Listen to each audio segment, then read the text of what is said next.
Yep. You know, all those things coming up, there's a lot of old. It is 7 PM, and I'll call the Londonderry Planning Board meeting to order for September 14th, 2022. I just want to point out, for everyone who's here, this room has two exits. They're on the right-hand side of the audience, they're at the front of the room and the back of the room. If we have to evacuate for any reason, we ask you to proceed through the exit closest to you, go outside, move away from the building, and don't come back into our fire officials have instructed us to do so.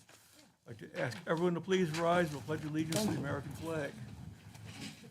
I pledge allegiance. To the flag of the United States of America and to the republic for which it stands, one nation, under God, indivisible, with liberty And justice for all.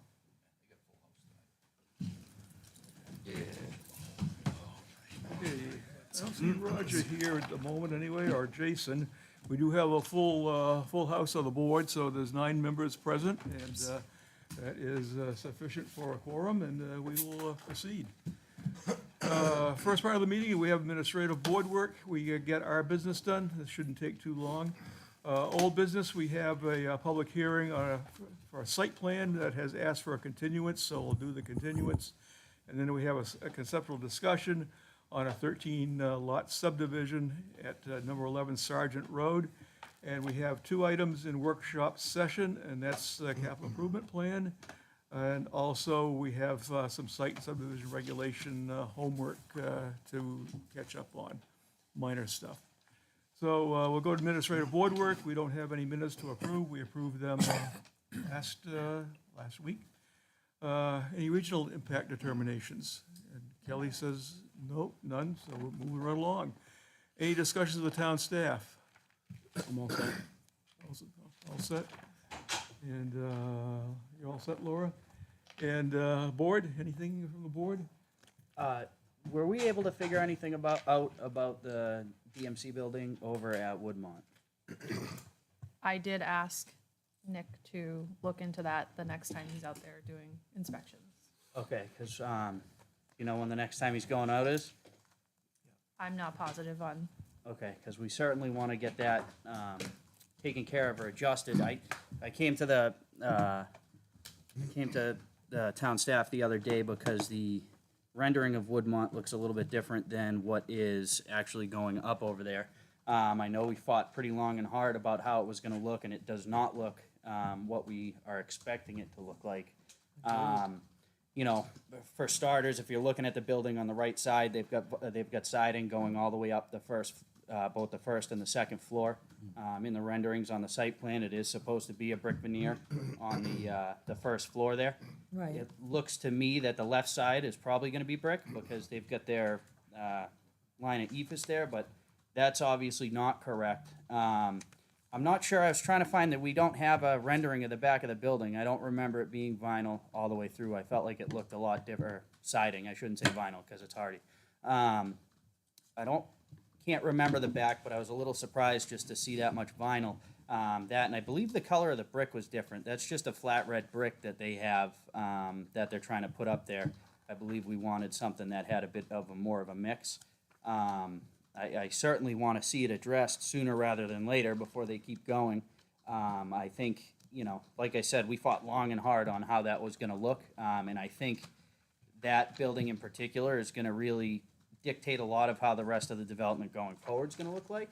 I've gotten plenty of feedback about the stuff on Main Street that people, you know, they don't like the color selection because it doesn't really look like it's from New England. You know, find me a brick building in Boston that's tan. So, you know, we really need to get on top of this to make sure that it is addressed appropriately and that, you know, they're doing what they should be doing. Like I said, the site plan itself clearly has, there's no rear rendering, but the site plan itself on that right side has brick on the bottom of it, and they're not following that. So I definitely want to see that addressed sooner rather than later.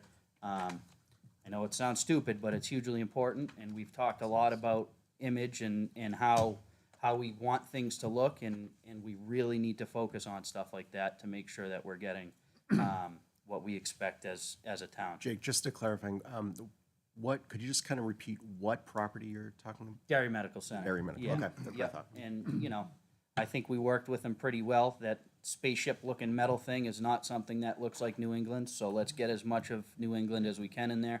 But more importantly, let's make sure they're looking or following what's on a signed site plan. You know, page 22 of their site plan has what the rendering's supposed to look like. I didn't see any detail in the site plan in terms of,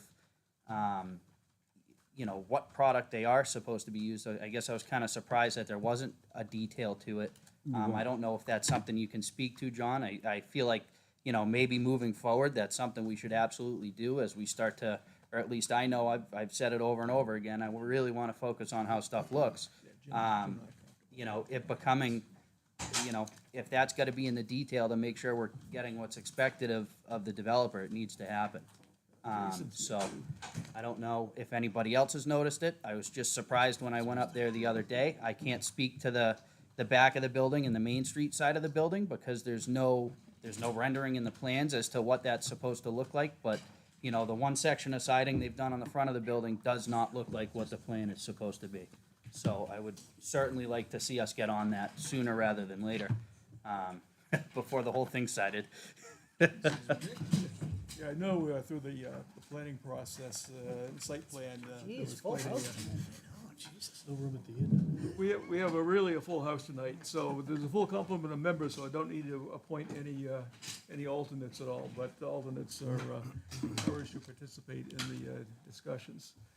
I just wanted to say thanks, Jake, for bringing that forward. I haven't been by there, but I know Yeah. to me, when I first saw the building going up, I'm like, wow, that's so much closer to the road, and I guess I didn't understand the I whole. think the proximity is all right. It's just, you know, we were pretty specific. They went to the Heritage Commission. They came here. Granted, this was all in the time of Zoom because we couldn't get together in person, which was ridiculous. But Yeah. No, but I think it's great that you brought it we forward gotta and. we gotta make sure it looks what it's supposed to look like. 'Cause- We also had that extra meeting for them. Correct. We put a special meeting together for them so they could get their approval done, so they could get the ball moving. Right, And they now were we've in got a something rush. going up that looks different than what it is. That's, Right. No, I think Yeah. that's We great talked a that you lot brought about it brick. forward. we talked a ton about brick. Oh, You know, yeah. what is New England? Brick and Brick is granite. important. And Ann was part of the discussion also, and I can remember that.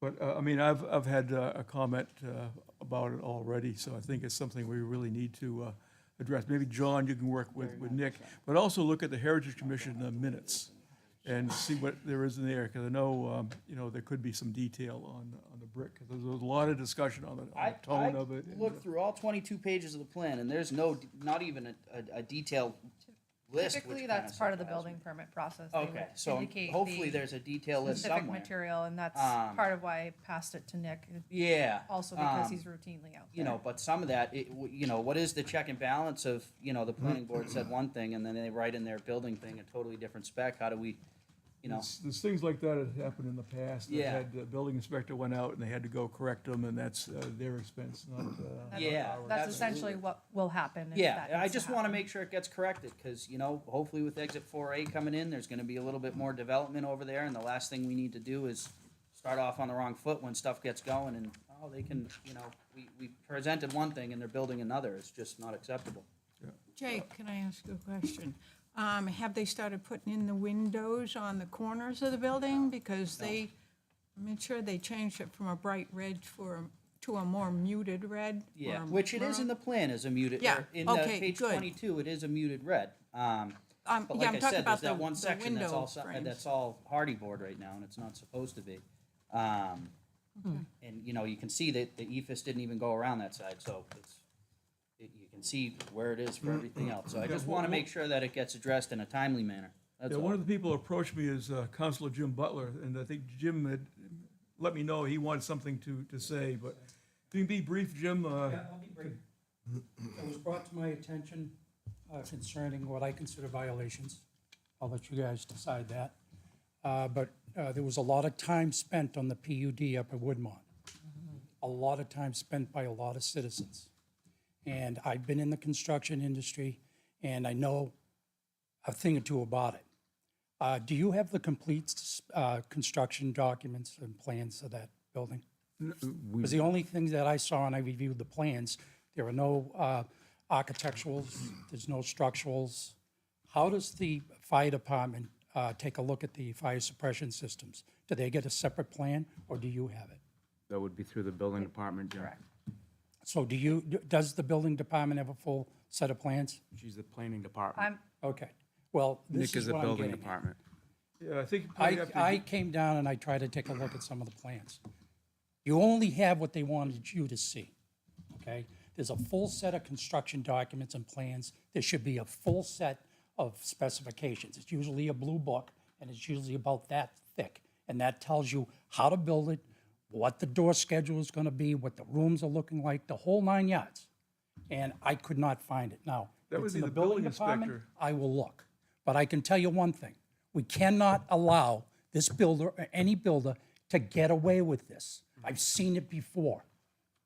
He should be building to what we agreed on. We agreed on, I sit on the Heritage Commission. We agreed on brick. They've already put up wood siding. I would make them tear it down. If we have the opportunity and we have the right, make them tear it down and make them do it the way it's supposed to be. Because I'll tell you what, we have other developments that want to come in. And if we let this go away at the PUD of Woodmont, then what happens to us? So it's time. And I'm, to be honest with you, I went out there today, I looked at the brick. The brick's an Endicott brick. It comes from Lincoln, Nebraska, and it's red smooth. It's thin brick. Okay, they put the footings in for the fence. Remember that fence that we talked about, guys? Oh, yeah. On the other side of the building, there is no footing, but there's fence there. What's happening there? Is it because they couldn't put it in at this time because of maybe mechanicals or whatever? But we can't let them get away with it. And I sat on the Heritage Commission, and I fight for these things. And people are concerned about what's being built in this town and how it's looking like. We have Baldwin up there that's going up. We're gonna let them do whatever they want? I don't think so. That's not what we agreed to. So I'll keep it short. I'm not happy. I'm a counselor. I'm gonna follow through with this. And if it's wrong, I want them to rip it down, spend the money, and fix it. Okay, Jim. Thank you. We'll have Kelly and John and Nick work at this to make sure they are doing things properly. And yes, so I know there's some detail in the Heritage Commission minutes on it because Heritage Commission had a special meeting and the Heritage Commission worked on this hard and so did this planning board. And we're trying to keep the theme of Woodmont PUD intact so that it at least sticks to the master plan of it. And Mr. Chair, just one quick comment. I wholeheartedly agree with Councilor Butler's assessment there. We spent a significant amount of time bent over backwards for them Special meeting. and, accounted for them so they could meet their development timeline. And, from what I'm hearing, and this is, shame on me for not driving up and going to see and, seeing that dwelling kind of go up. It doesn't sound like it's within those plans, and I really think we have to hold them accountable, and we have to do what we can. I don't even know if it makes sense to have a special meeting and bring them in and drilling them. We But this is can't do that because we don't have enforcement powers, so. just for a it- conversation. Our conversation Like a would be with reassessment the of- building inspector and John and, Fair enough, and John but- works with, I know, with Nick, so that there's coordination and that we've got the plans and they're supposed to follow the plans, so. And Fair enough. Sometimes it's hard to keep up, but we work at it. All right, I have a question. Yes, Is it possible to get the building department to come in here and explain to the planning board what the process is? Like, I'm sure Woodmont's not the only one that, or not Woodmont, but Derry Imaging, is not the only person who has gotten approval and then went down a slippery slope. It would be good for the people on the board to know how that all works in case they do see something. Where's the appropriate process for them to go to, who they should bring it to, what they have to do? you always go to the building inspector, you go to Nick. The talk building with Nick. department is also code enforcement. It's building and code enforcement. So, but we don't have anything unless somebody complains. There isn't an automatic check, like So at the- certain points in the process of building the building. I'm not gonna attempt to speak for Nick, but But that's what I'm generally asking. speaking, I can say he does Yeah, do I think let's inspections, get so. this resolved first, and we Well- I think most of us know how it operates anyway, so. Well, I don't know about that, but. You know, and it's something that the town council could explore also, because Nick is really accountable to the town manager and the town manager to the town council. No, I think Nick does a great job, actually. But I do know that certain people building get different Well, I think we'll just let Nick do things his than other work. buildings. You know, and That's all. then we'll go from there. Anything else from the board? Not, I guess today, yesterday was not exactly a big turnout, but I'm sure come November, things will be busy. Yes, it will. Okay, we get on to old business. We have a public hearing on an application for a formal review of a site plan for a trucking terminal and associated site improvements at number 15 Rockingham Road, tax map 13, lot 99, zone commercial 2. Alfred Jr. and Nicole Pettori are the owners, and Pettori Brothers Paving is the applicant. This had been continued from August 10th, 2022, and the applicant is seeking a continuance to October 12th of 2022. So, if no one has any questions, I'll take a So moved, motion Mr. to Chair. continue. Second. Okay, Bruce made the motion, and Jake seconded. I'm looking here and looking at you at the same time, so. Okay, any discussion on the motion? Seeing none, all those in favor signify by saying aye. Aye. All those opposed say nay. Abstentions, and chair votes affirmative, and the application has been continued until October 12th, 2022. For the public, your only official notice is right now is that the public hearing on the application for a formal review of a site plan for a trucking terminal and associated site improvements at 15 Rockingham Road, tax map 13, lot 99, zone commercial 2. Alfred Jr. and Nicole Pettori are the owners, and Pettori Brothers Paving is the applicant, is continued until October 12th, 2022 at 7 p.m. right here. This is your only official public notice. Okay, next we have is a conceptual discussion, conceptual non-binding review and discussion pursuant to New Hampshire Revised Statute annotated 676:4 on a proposed 13-lot subdivision at number 11 Sergeant Road, tax map 9, lot 132, zoned agricultural residential 1. Peter Wright is the owner, and DHB Homes is the applicant. And a conceptual discussion is just a discussion, there's no decisions made, there's no implications, but at least we are here to exchange ideas and to give the applicant some direction. So, Good evening. if I, My name is George Chadwick with Bedford Design, here tonight representing Aaron Orso of DHB Homes. The project that we're looking to discuss tonight is located on Sergeant Road, out behind us over here. The parcel is zoned AR1. It's approximately 18 acres in size. And what we're proposing is a 13-lot subdivision with a road that's about 1,100 feet or so to the center of the cul-de-sac. To the backside of the cul-de-sac, it's closer to 1,150. As far as the road design and that goes, what we're proposing is a 24-foot wide paved surface with, and we'd like to discuss this with the board, with bituminous curb.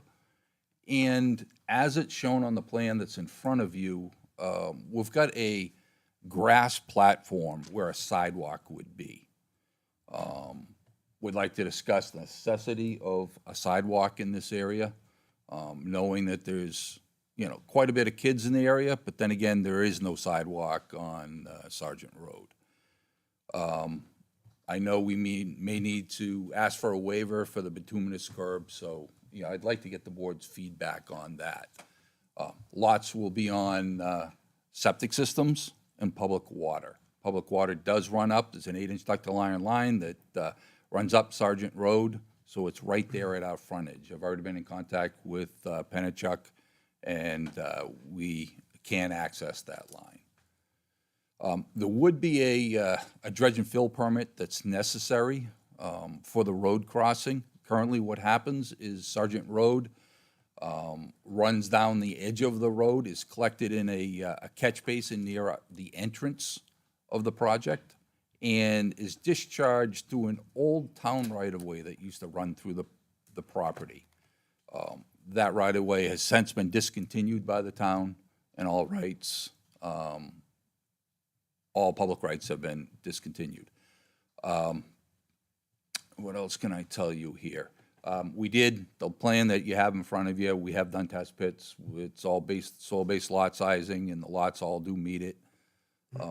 So, you know, with that, I think as far as the farmhouse or the house at the entrance, we'd like to keep it if it's feasible to keep it. My client and his partner will go out and do a sort of a cost analysis on it, take a look at it, see if it's worth saving. I know the town does have a regulation that needs to be followed, and we will follow that as far as whether the house can or can't be preserved.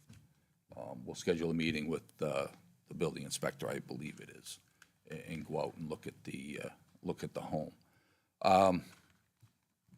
I know in the area, Sergeant Road doesn't have any sidewalk. I know at the intersection of Sergeant Road and Mammoth Road, there is a pedestrian crosswalk with a flashing light that does cross over to the school side of Mammoth Road. So another thing we'd like to discuss, the necessity of a sidewalk on Sergeant Road. I think that's probably it in a nutshell. I know Aaron's here to discuss the homes. I know we've got boards around us to show you the type of home that would be built here. You know, he's built these in current subdivision that he's doing. And so this is a good representation of the type of homes that would be Yeah, I don't think that we're would be going to built. get into discussions with the homes and design, this is That's fine. residential, that's Yep. your. Nope, that's fine. Your thing. Sure. We are That's just fine. interested in the site plan and also the compatibility with our master plan. Sure, understand. With that, I guess I'm here to answer any questions. So we are looking a little bit for feedback on the sidewalk and the use of bituminous curb versus granite. Okay, and the owner of the property is Peter Wright. Peter Wright, that is correct. Okay, what I'll do is go to staff, we'll do to the board, so I don't know if John, you have So some just, input for just us? so I'll go- everybody understands the regulations, our regulations are a 28-foot wide road with bituminous curb both sides. That's what our regulations are. The fire department, that's based on a typical 2 12-foot lanes and a 2-foot shoulder.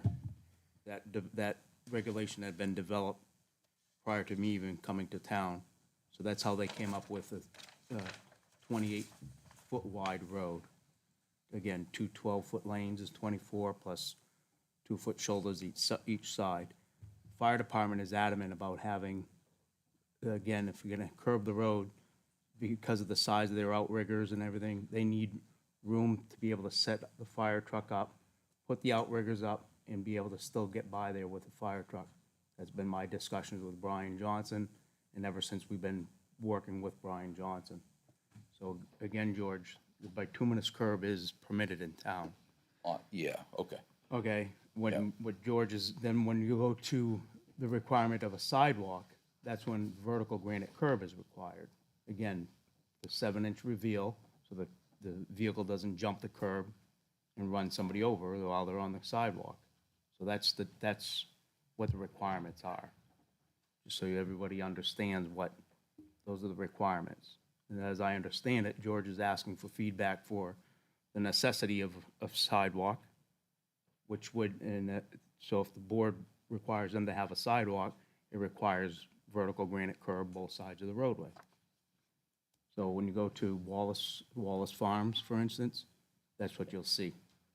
They have sidewalk, vertical granite curbs both sides.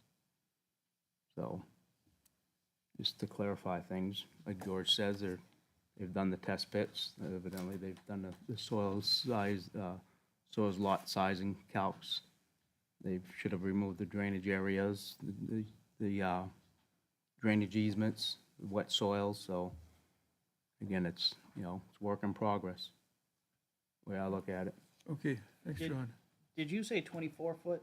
I And did you say a said 28 foot? 24-foot road, yeah, versus 28. Okay. And, what we were proposing was sort of a hybrid of both, where I'd have sort of a grass sidewalk because I know Public Works don't like to maintain it, and they don't have the equipment to maintain sidewalks, so I'd have a flat grass panel. So with the grass panel, we were proposing bituminous curb versus the granite curb, which your regulations do require. Now, I know you do have a 24-foot wide road section with open drainage also for cul-de-sacs like this. That's really not what my client would like to build. He feels that curbing it would help his development with the type of homes and stuff that he's selling and the image he's trying to project. So I'm looking for a little bit of flexibility, I guess. So are you proposing to use the grass panel, George, as a sidewalk? As it's on the plan, no, there is no grass panel, but we could do that. Just so that they understand what you're, We could do that. We you could and I put a grass understand the panel between lingo, the so just so you sidewalk. guys understand what he's talking about. What is a grass panel? So again, when you have the paved surface, you have granite, you have your curbing on both sides, then the panel itself is a grass panel, let's say like 6 feet wide, right? You have a panel for the snow storage, and then you'll have your cut or your fill. Okay, thank you. John, how much weight can a grass panel withstand when it comes to outriggers on a big tower truck? Well, again, Brian, when Brian asked for what would I recommend, tell him, build a road base, 18 inches of crushed gravel. So the 28 feet? Correct. Yeah, sounds logical to me. Okay, Kelly? Overall, it's fairly straightforward. It's a permitted use in this zoning district. At initial review, the lots are all compliant with our dimensional requirements. Staff did meet with the applicant last week, and we did, let them know that we do have some initial concerns about the traffic, particularly coming from the Laffa Fields down Sergeant Road. I think everyone's pretty familiar with that. And then also traffic exiting onto Mammoth Road from Sergeant Road. So those are items that we will need to look further into if this comes forward. Okay, for wetland, wet areas, is there much in there that's wet? Again, it requires a dredge and fill permit, like George says. That water body goes down the old Sergeant Road right away. Yep. Necessitates Well, it. there's water there, so. Okay, anything, Laura, you have? You're all set. I'm going to go through the board, and we'll start with Ann. Good evening. I have a question for you. I looked at the assessing records, and there's Bruce McKay also listed as owner. Is that correct? Is that correct? Correct. That is correct.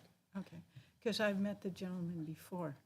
As far as that discontinued town right-of-way, just to let you know, it's one of the earliest roads in town.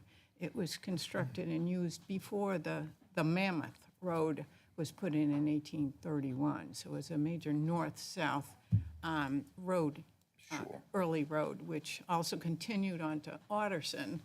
If you know where's Otterson, straight north, south on Otterson, and behind the town pound, across Mammoth Road, and up towards Kelly Ave and went north.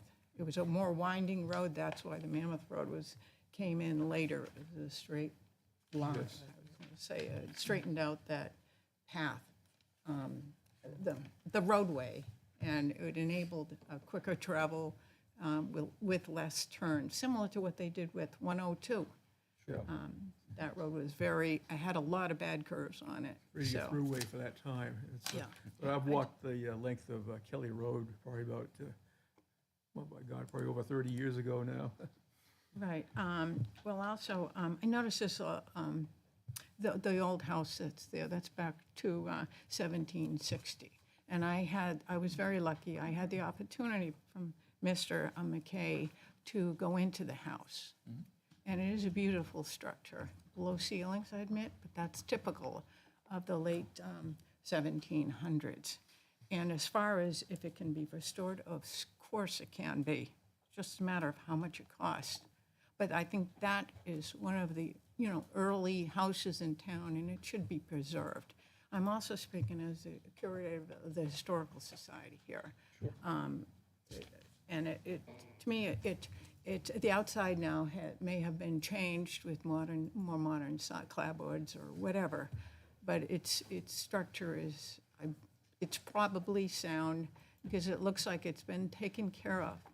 I also had the opportunity, the reason I met Mr. McKay is somebody, I hate to go on, but I just want to give you a little background so you know some history if you want to incorporate it into the project, if you so desire, if this comes about. The woman came and wanted to donate a quilt that her grandmother and mother made. And I found out they were the ones who owned the house at the turn of the century. So after we talked about the quilt, she also presented a photo album of life at that homestead. And, well, more about her mother and grandmother, too. But, so I told her the house was still standing, so I brought her to the property, and we parked on the corner, and we were looking from the road in, and Mr. McKay invited us in. So we were very lucky to see that, and she was thrilled that the home was still standing after so many years. So I have to say, that's what I'm feeling from the historical end of it. But I know you they have the rights to build on the property. It's AR1 and all that. So I'll put that aside now. And just also mention, as a former Heritage Commission member, about all the stone walls in the property. They line the whole lot area, and there's some going through. And there are stone walls on that roadway still. And I know I think they were split between a lot line that's proposed. If you can preserve those stone walls as much as possible, because it's historic. And I know you can't, when you're going in, I looked at the plans, and the road goes in right where that old road would be, and it takes a curve to the east. But what's left of it towards the north, that would be, good for the town and town history. Now, like I said, I hope the house can be preserved, but that's not what we're here for. We're looking at the roadway. I agree with our John Trottier, our engineer, head of the engineering department, and we've had issues before, and we just want to make sure that the fire department can have access to the property properly, so they can set the footings when they, the leveling, the fire trucks and all that. So it's not something we're suggesting, we're urging you to think about doing for this project. As far as the house lots, again, I think keeping that house, restoring it is of utmost importance to the history of the town. But you also have 12 other lots, and I looked through that, and there's various stone walls that I'm sure will be in the way of the development. So I totally understand all about that. The houses you present, just the pictures you're showing here, it's hard not to see them and bring them into this discussion for a moment, but they look very nice and something that's appropriate for Londonderry.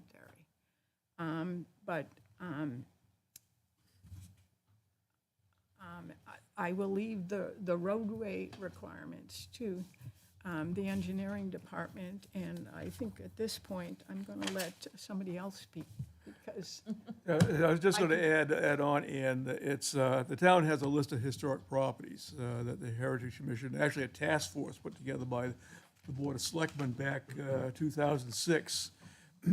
And this property is in that list of historic places. So it's something the town would like to have preserved. I know the town doesn't have the wherewithal to purchase the property or anything, but at least to work with the owner of it to preserve it and to keep the outside as original, because I think some of the requirements are going to be over 100 years old to be on the list. It has to have 75% of the exterior architecture, original. There's a third one, but also there's a historic significance, which of this would be the age of it and the style of it. Well, it did have I believe, carriage shed and a barn that are no longer there now. I believe, I'm not sure if there's, I've seen the back entrance, and I didn't see a carriage shed going along to the east side and with a barn attached, so I'm assuming that's all gone now. So, Okay, Deb is next. Alrighty then. So these are not gonna be like a condo, these are gonna be individual homes, is this correct? And because they are individual homes, I would suggest, since the town has to maintain the roads, they should be at our standards. That being said, how many waivers do you think you're gonna be looking for with this project? Probably not any, No waivers, okay, that's if we good. follow the town road standards. I'm sorry? If we follow the town road standards, we probably won't be asking for any. Okay, that's good. And so,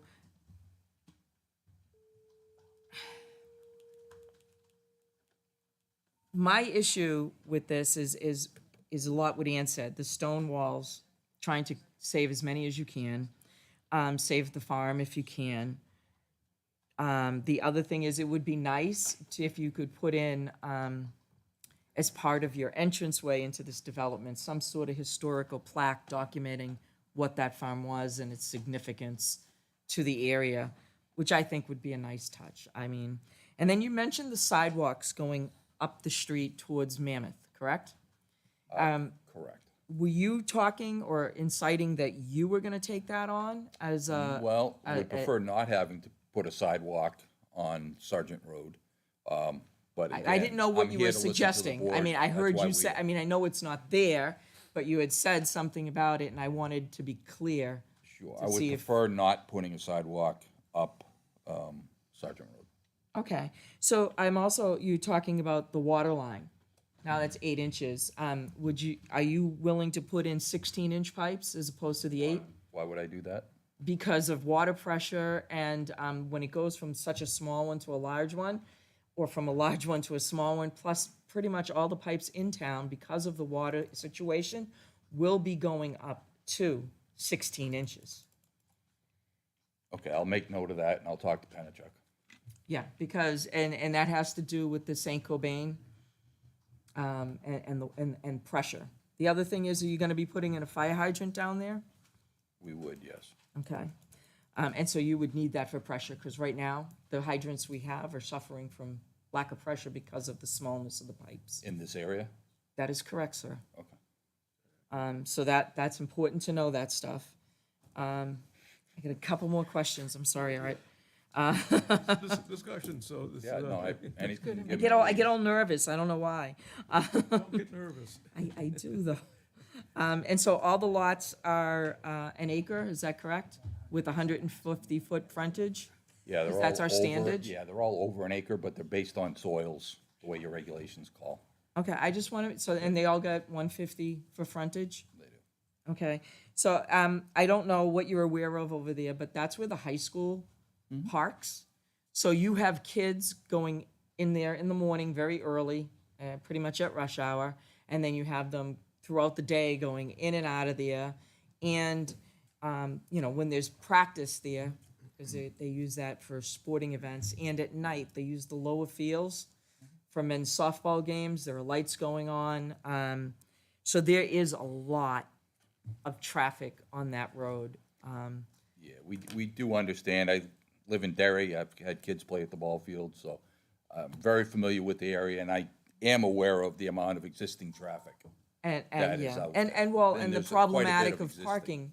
I mean, when there's an event, that road, Sergeant Road, gets parked both sides, and that's hard. I'm just putting this out there because that Sergeant Road to me is not wide enough to do what you think you want to do here with the amount of people, only because of the amount of traffic that's there when the roads are parked on both sides. Because now you've got a situation when there's snow and there's an event going on and cars are parked there. You have to take into consideration an ambulance trying to get down there as fast as it can to save somebody. It could be an issue, where right now, it's not an issue because nothing really goes on in the winter. But it could, if you have houses there, that could be a situation. So those are my biggest concerns. Like I said, I'm glad that you don't have any waivers. I'm happy that you're thinking about putting in a historic plaque and trying to keep as much of the stone wall and farm. And I think because you're not going into the condo kind of thing or HOA thing, that you really should have the standards of the town. And I think that's it. So now it's your turn. Okay, Jeff? Thank you. So just to kind of piggyback a bit on what Deb was saying, the sidewalks on Sargent Road that is kind of, up for discussion and decision there, I would probably advise you that you're going to be putting in these homes, right? These look like homes where a family would go into. It looks like the family most likely would send them to our public school system.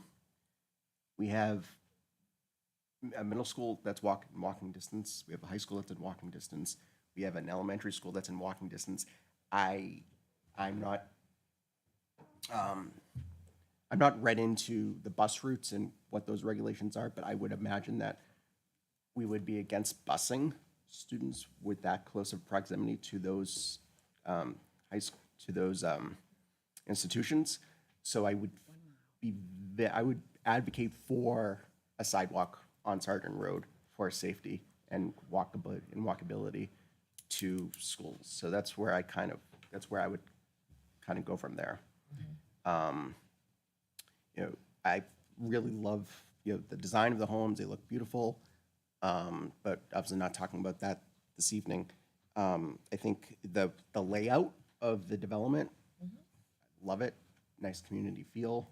Exactly what we're trying to kind of build. My interpretation of the master plan, it aligns with that. I think the biggest piece of feedback there would be putting a sidewalk on Sargent Road for the families that are going to be walking to schools. That's it, Mr. Chair. Okay, thank you. Lynn? So just a point of clarification for my benefit, the right-of-way that's going through lot number 12, is that owned by the property owners, or is that owned by the property owner today, or does that still have any town jurisdiction? My understanding, it was discontinued, George? Sergeant Yeah, right-of-way? he's referring to the right-of-way off of Kings Crossing there.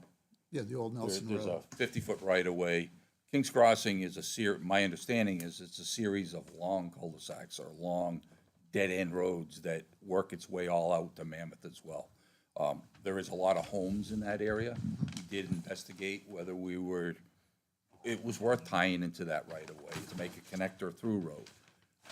And after looking at it and discussing it with our client, we felt it probably wasn't advantageous for his development or probably even the town to have that much more traffic coming out to the Sergeant Road intersection. For that reason, we didn't. I know Sergeant Road's a problematic intersection, but at one point in time, we were trying to tie neighborhoods together as well. Yes. That's master plan.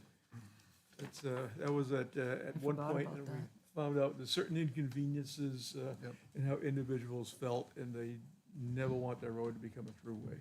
Yep. Well, I understand both sides of the equation, unfortunately. It's an awesome decision we have to weigh, so. And then I was looking at lot 12 on the set of plans we got today, and on lot 12, there was 2 stone walls on it. It looks like it's the old Nelson Road.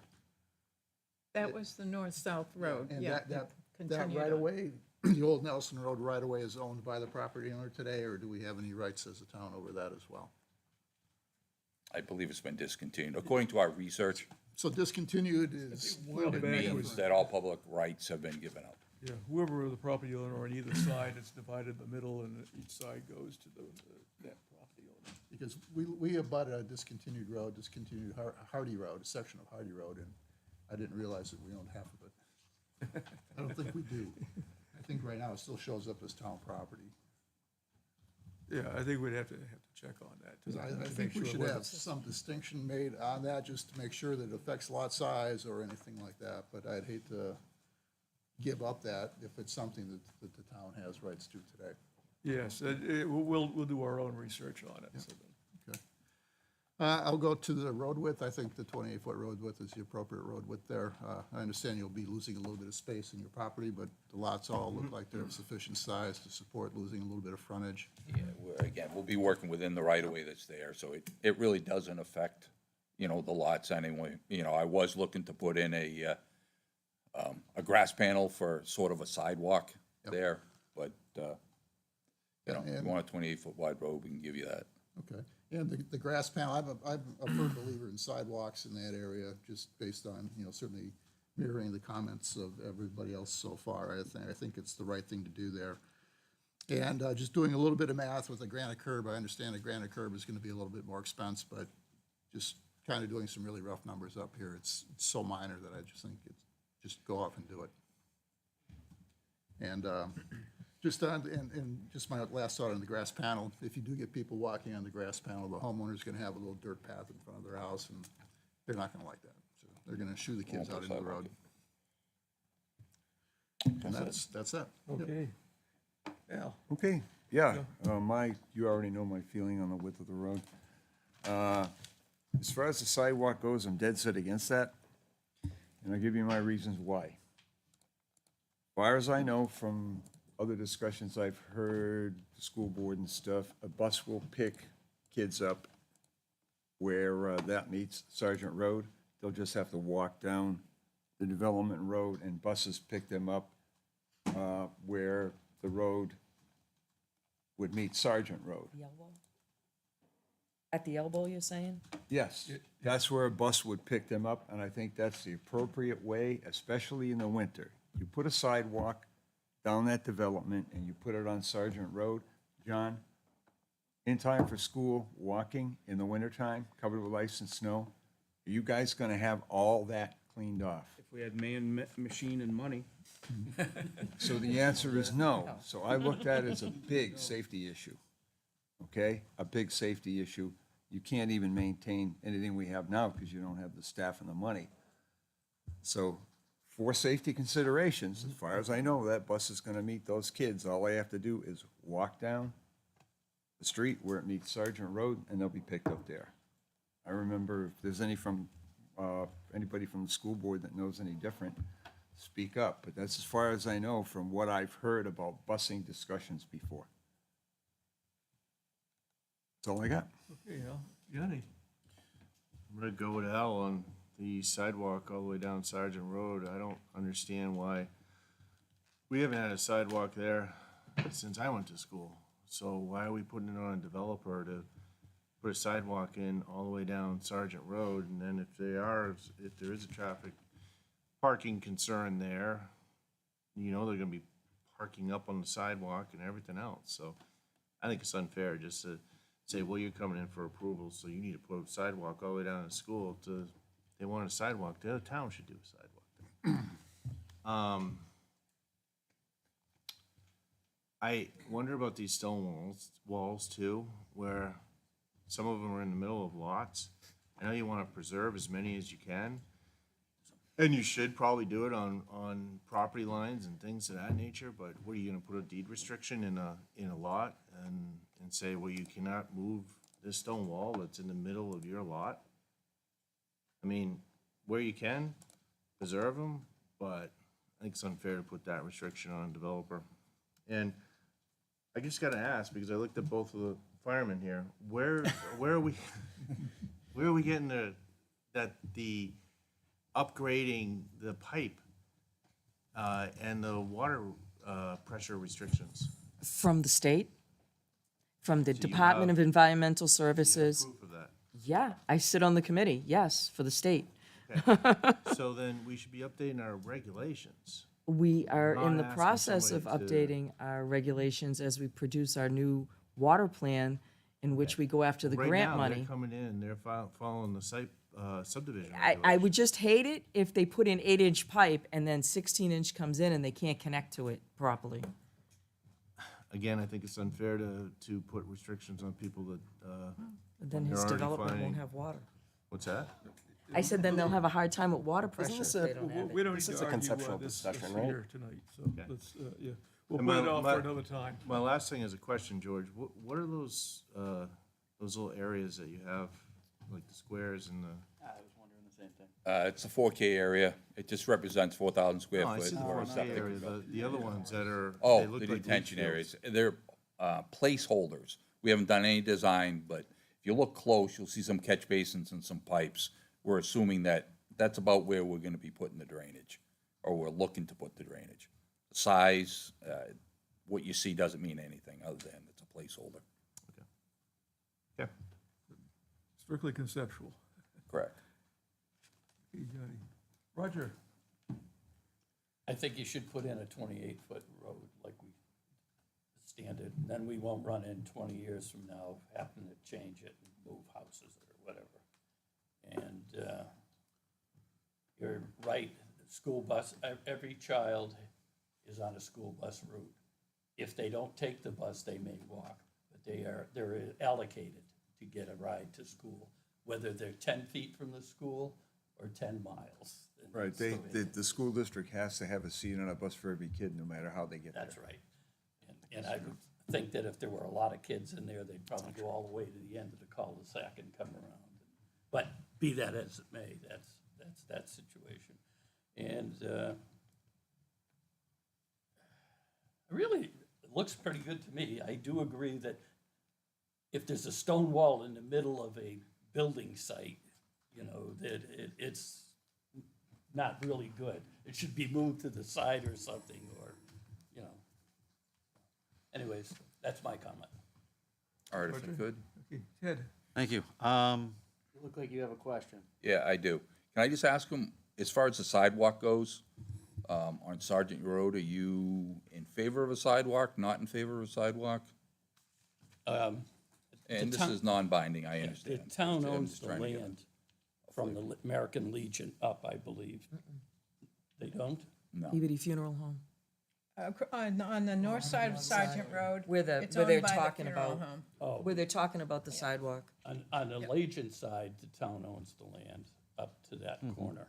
Is that correct? That is correct. Yeah. Yeah. Yeah, from the So Legion up. if we think that we should have a sidewalk, the town should. So put why it don't, in. can I only just, reason- let me just suggest this, maybe we should clarify, because there's conflicting information, maybe we should clarify whether if children do get in, do go to these, are in these homes, if they get bused or not.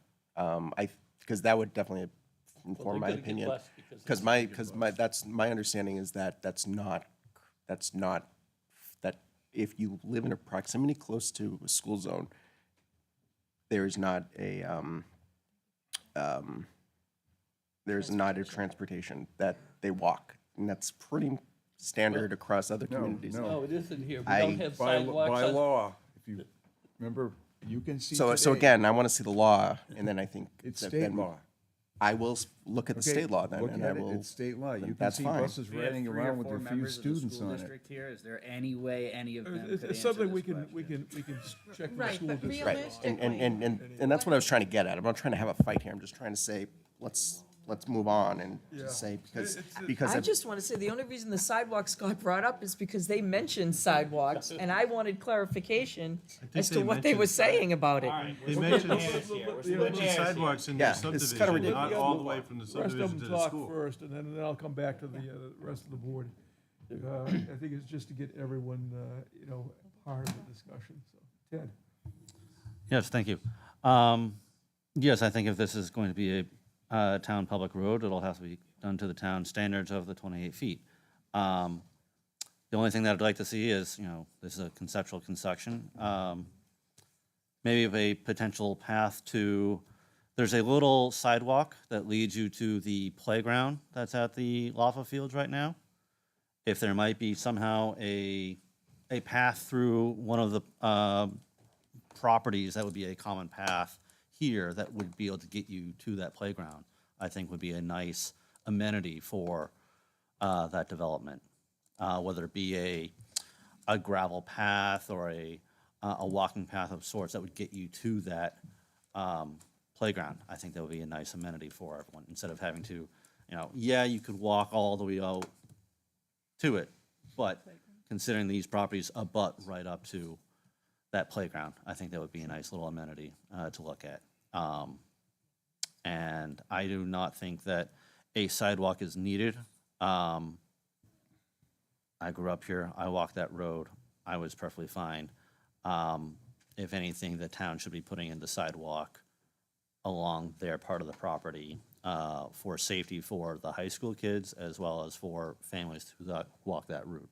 It should not be put onto the builders here. Okay, thanks, Ted. Bruce?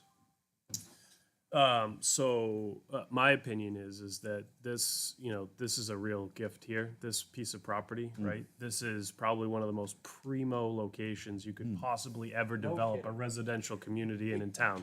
So I applaud you. And I think that the houses are a representation of the gem that is this piece of property. With that being said, you know, I think that history is important, but we can't allow history to paralyze us for progress.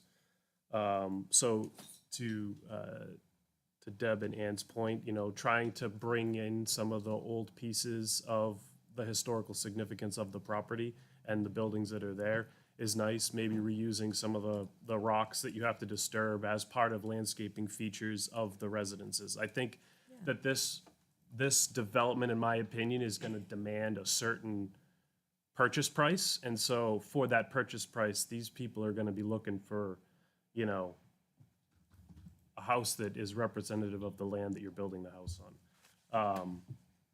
You're literally walking distance, whether we have sidewalks or not, it doesn't matter. Kids are going to walk, they're going to walk. You know, don't make decisions about your conceptual design based upon whether there is or is not going to be sidewalks down Sergeant Road, because I can assure you that if it's left to the town, they're not going to put sidewalks. Right. So, you know, build your neighborhood the way you envision your neighborhood looking, and, you know, let the town worry about whether or not this kid's walking down Sergeant Road. Because, like Ted said, you know, it's been like that for 40 years and nobody's been crying about sidewalks. So it's not behooving above yourselves to put the sidewalk down. I'm of the opinion that I think, you know, a family that I see moving into this neighborhood, their elementary school kids aren't going to be walking down Sergeant Road. They're going to put them in their soccer mom mobiles and drive them, you know, the 1/10 of a mile down to the school. Or they're going to go to a private school. But I do think that incorporating some of the neighborhood into the fields and the playground and the tennis courts out back is going to be a key, right? So maybe a sidewalk up the side to, you know, where it dumps into that parking lot so that, you know, your kids can go up and play on the playground and go play on the tennis courts and go wreak havoc out on the fields. You know, that's kind of what I see. As far as the road requirements, obviously I'm a firefighter. You know, the road requirement of 28 feet is extremely helpful, especially in New England, with being able to set up the fire truck, you know, the tower truck, and then get other trucks around it. So, you know, I would say the 28 foot is great. I personally live in a neighborhood that is a private road, but still has to build to the town standard anyways. It's interesting to me that it's a private road, but we have to build to the town standard. But anyway, we have what was the naming of the curb that you? Bituminous curb? Yeah, is that a really fancy way of saying asphalt? Yes. Don't do that. I mean, I would assume these houses are gonna be, you It's know. engineering talk. Yeah, this is homeowner talk. Those curbs are terrible. They get chewed up by the plows. We have them in my neighborhood. They look horrible. You have this beautiful neighborhood, and then you have an asphalt curbing that looks horrific after the first storm. So, you know, my first point, this is a gem of a property. I would put the money and the design features into stuff like that, like granite curbing, right? That's gonna give a more classy feel to the neighborhood. I'm excited that you're bringing water in, although I think because of our site plan update, you have to bring water in because of the vicinity to a water line. Have you considered sewer? You know, Mammoth Road is serviced by public sewer. Yeah, if I may, we did do an analysis. There is sewer out in front of, right there at the intersection of Sergeant and Mammoth Road. Based on a gravity sewer line, I can get to the farmhouse. Okay. I can't get past it because of elevation. I may be able to get the next house up if I stick it higher up on the hill, but for all intents and purposes, 90% of the subdivision couldn't be serviced by a gravity sewer. Okay. And without a gravity sewer, you're doing a pump house and you gotta pump it up and. I've been in town long enough. Another level of complexity. We won't put a pump station in. How about natural gas? I have not even looked into natural gas. I assume there's natural gas out on Mammoth Road, but, Yes. yeah? Yep. What about, nothing up Sergeant though, Right right? to the fire station. Yeah, Fire you, station? fire station, then you'd have to come up and out. You know, again, that's just my own personal opinion, you know, propane versus natural gas. Natural gas is a more classier form of heating your house. I understand the sewer, and I don't think that that's gonna be a breaking point for somebody deciding whether or not they're on city sewer or having a septic system. But I guess that would be my own personal opinions about the conceptual design of the neighborhood. You know, this is kind of like a once in a lifetime piece of property to build on and to have what I would say is kind of like one of the crown jewels of the community, because you're gonna have, you got the fire station, you got town hall, you've got all the fields, you've got the middle school, the elementary schools. I mean, you literally, you know, with library. Fresh City or whatever, you literally never have to leave the confines of the center of town. You know, it's an amazing property. So I applaud the, you know, what I'm seeing here for designs. And I actually did go when I saw on the schedule that this was going to be a conceptual discussion. I did take a drive to your Salem property, and I can say that the quality of work is beautiful. The houses are very nice, and you know, I applaud you for bringing this forward, and I look forward to seeing what it actually comes out to be. Thank you, Mr. Chair. Okay, you're welcome, Bruce. Jason?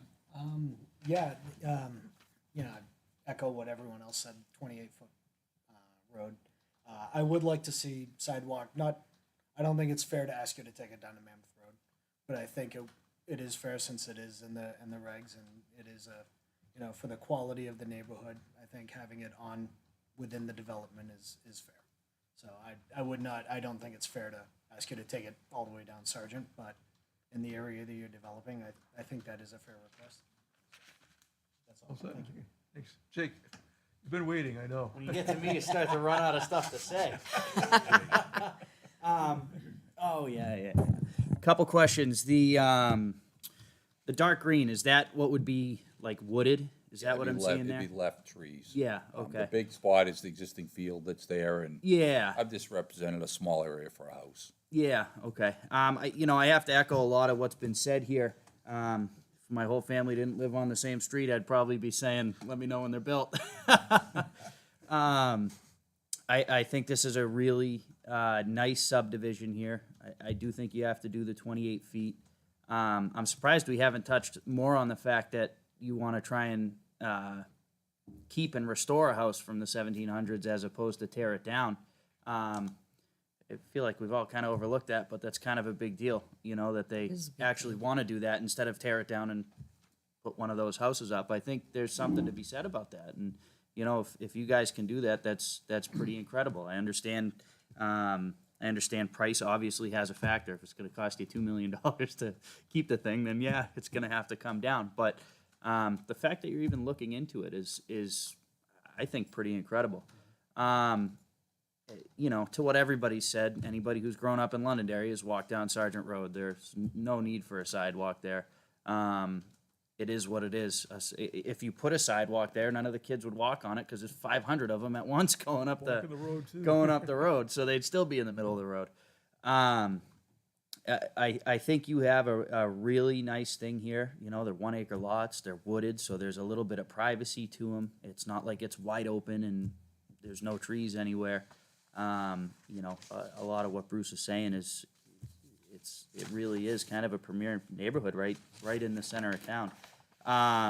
We've touched a little bit on the rock walls. You know, I think making them, you know, rearranging some of the rock walls to keep some of that historic feel going into the neighborhood, I think would be fantastic. You know, when you enter the neighborhood, you can kind of, if you look in the plan, right where the road comes in, it looks like there's a rock wall going right through the right side of it. You know, if we could take that wall and you know, move it over to the left of the road there, and it's kind of going through that lot right there, and maybe some of the other stone wall we took down line the right side of the wall.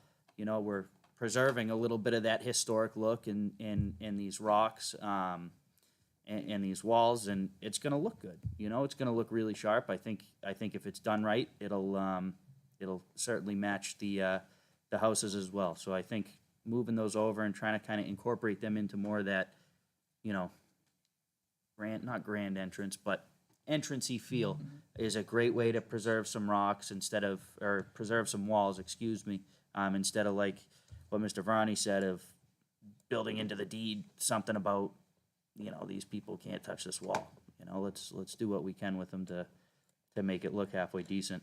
Outside of that, I think this is beautiful. I'm pretty impressed by I don't think I've ever seen a setup, and I know we're not talking on the houses, but I don't think I've seen this much information come in front of us in terms of how something's going to look. So, as somebody who you can tell has a huge issue with how something looks right now, this is fantastic. So I appreciate it. That's all I got. Okay. Can I just, I didn't require them to build it into their deed. I said the You- only yeah, way you that would- you would be able to preserve it is you have Yeah. to have some sort of deed restriction, which I don't. Exactly. I'm not in favor of. Exactly. But I do think that if you're gonna leave stone walls, you should get them onto property lines and things, because then all of a sudden somebody's gonna think that they own to the stone wall. Yeah. And their property line's 8 feet off the Yeah. stone wall. Totally agree. Absolutely agree. That's Well, all I got. understanding where the road is, there's a wetland also. So I was just wondering about preserving the stone wall that goes through that, you know, that lines that wetland. And once you move the stone wall, it's not historic anymore.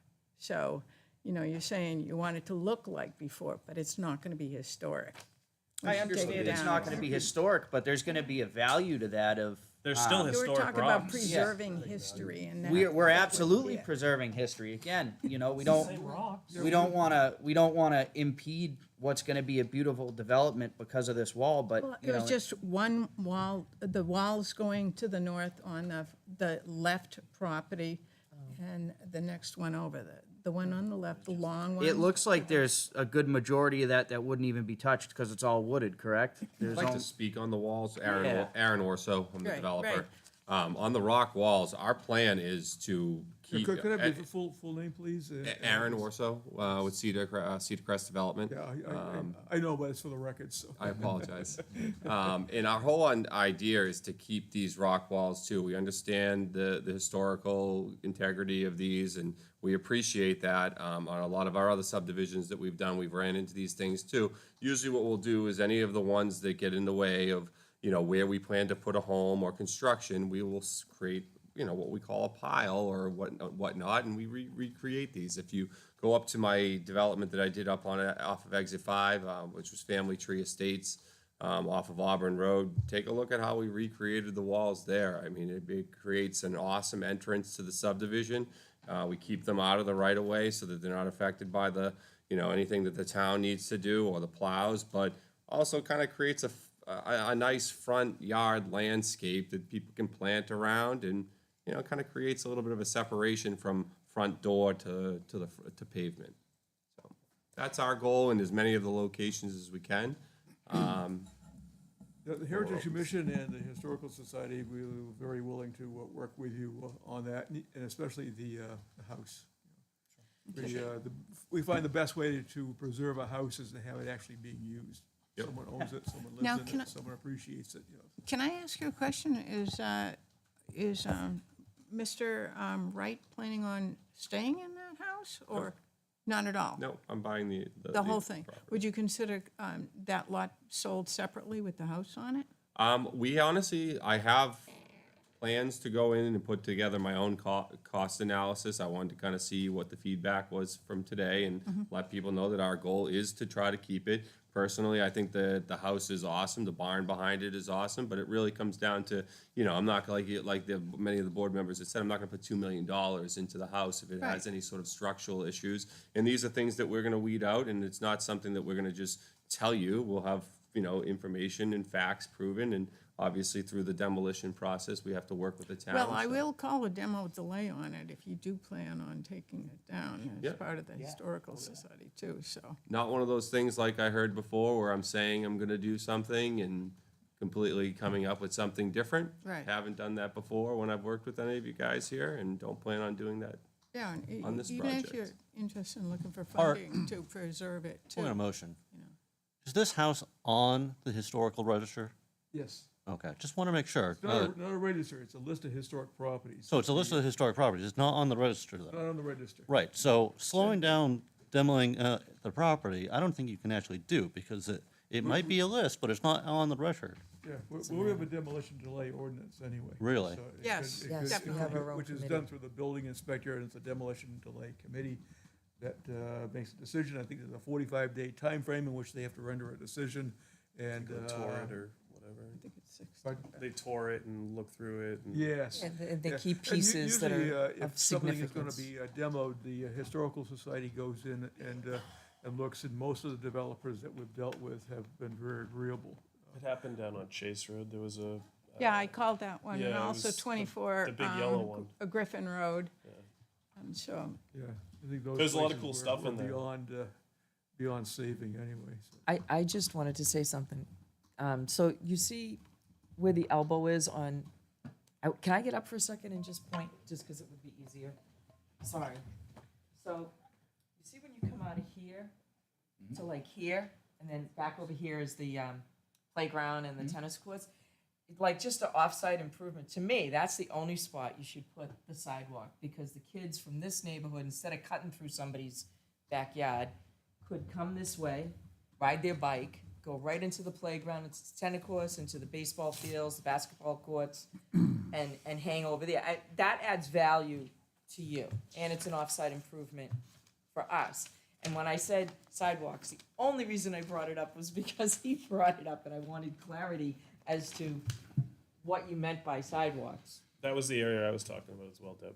Oh, that that's what you were saying? section No, right 'cause I thought I heard someone Yeah. say go through the yard, and I who had would brought that want, up. yeah, I Like, wouldn't want looking at- kids cutting through my yard, because then the kids that aren't part of the neighborhood could come into my To- yard to, and, to me, that's the best offsite improvement that you could do is dump kids back out into that what the town has designated as recreational and Right. field friendly. but at least they're having, you're offering them a safe path Correct. from this new add-on from there to there, as So, opposed to. just real quick, and correct me if I'm wrong, a 28-foot wide roadway does not require a sidewalk.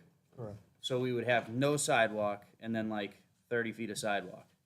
So we'd have no sidewalk to get out of the subdivision. Well, it could and just be then- a it could be a dirt path, You- like you a see what I'm clearing saying? of a Anybody see way. what I'm It saying doesn't, here? You need to make the shoulder a little bit wider. doesn't have to be For walking. We'll take a look at it. a We'll cement work with John and- sidewalk. It doesn't have to be cement. It could be just a nice cleared, because there's a lot of overgrowth over there, and there's some water. But just going around into it from the back, maybe not up to the parking lot, but you know what I'm saying, from the back, because you can get in that way.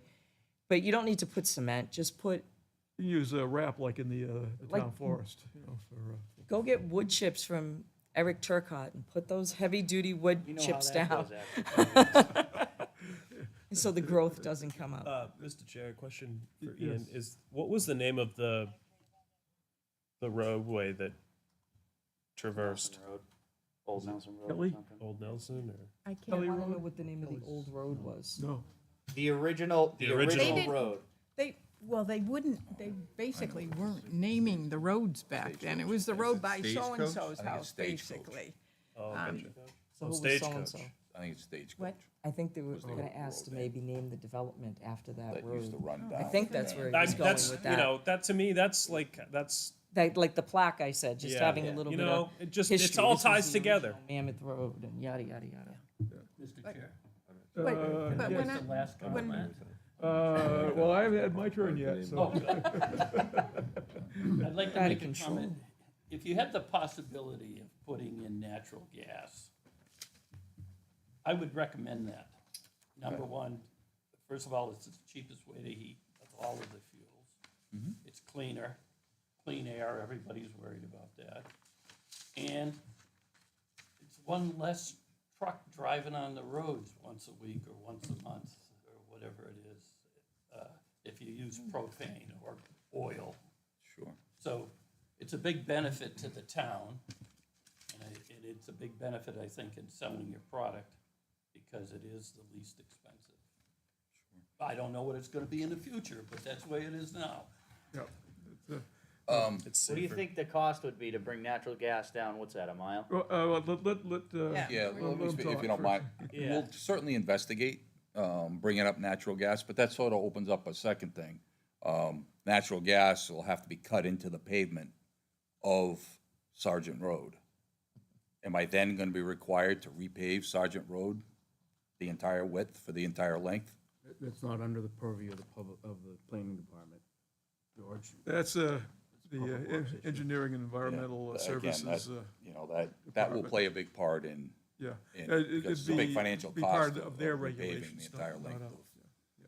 That you know, wouldn't be, Sergeant. And then I would assume if they were repaving it, it would have to go to 28 feet, because it's probably only 25 right now. We're opening up a big can of worms. It's not an issue, it's not a planning board issue, it's a public works issue.